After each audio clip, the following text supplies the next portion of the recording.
इरई नदी खोलीकरण टप्पा 2 कामात मोठ्या प्रमाणात गैरव्यवहार झाल्याचा गंभीर आरोप स्थायी समितीच्या खोलीकरण उपसमितीचे सदस्य प्रदीप उर्फ पप्पू देशमुख यांनी केला आहे. मनपाचे अभियंता आशिष भारती तसेच इरई बचाव जन आंदोलनाचे कुशाबराव कायरकर यांचेसह सलग 3 दिवस खोलीकरणाच्या कामाची प्रत्यक्ष पाहणी देशमुख यांनी केली. या पाहणीत 60 ठिकाणी खोलीकरणातील माती जमा केल्याचे कंत्राटदार व मनपा अधिकाऱ्यांनी सांगितले.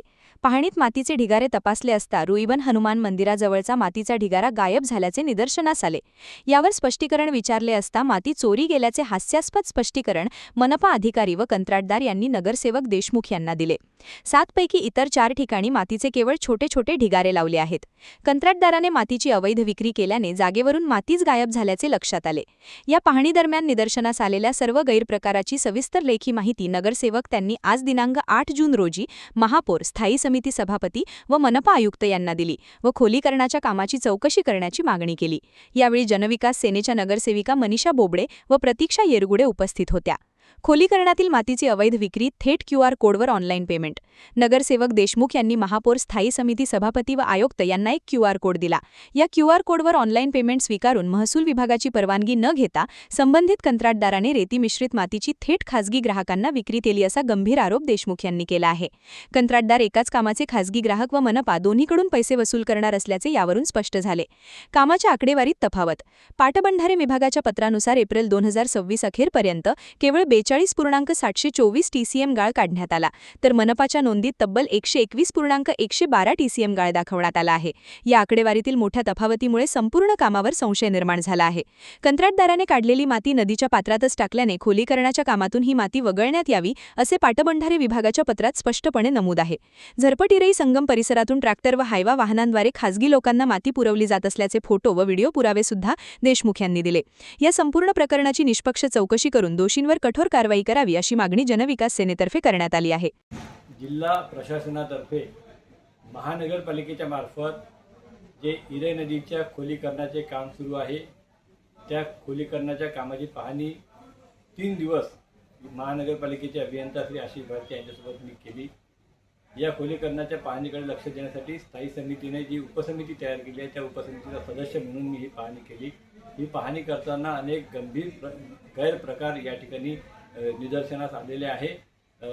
या ठिकाणी खोलीकरणाच्या नावाखाली पुन्हा एकदा शासनाच्या निधीची लूट सुरू आहे.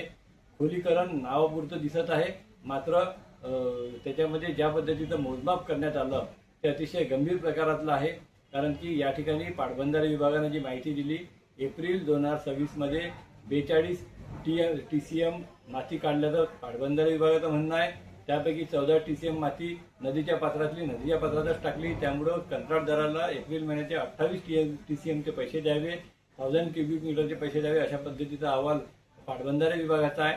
तर दुसरीकडे महानगरपालिका म्हणते की 112 TCM माती काढलेली आहे, 3 पट माती काढलेली आहे, 3 पट जास्त पैसे कंत्राटदाराला द्यावं लागेल. त्याच पद्धतीनं कोणतीही जिल्हा प्रशासनाची परवानगी न घेता सरसकटपणे खाजगी हायवा, खाजगी JCB लावून या ठिकाणी माती उचलण्यात येत आहे, रेती उचलण्यात येत आहे नदीपात्रातली, त्याचे वेगळे पैसे घेण्यात येत आहे. त्याचे QR कोड सुद्धा आमच्याकडे उपलब्ध आहे. ज्या QR कोडवर कंत्राटदार लोकांकडून पैसे घेतात ते QR कोड आमच्याकडे उपलब्ध आहे. नदीपात्रातली माती नदीपात्रातच टाकणे, खोलीकरण केलं असं दाखवणे, मातीच त्या डम्पिंग यार्डवर नसताना डम्पिंग यार्डवरची अक्षरशः माती गायब झालेली आहे आणि कंत्राटदार म्हणतो की ही माती चोरीला गेलेली आहे.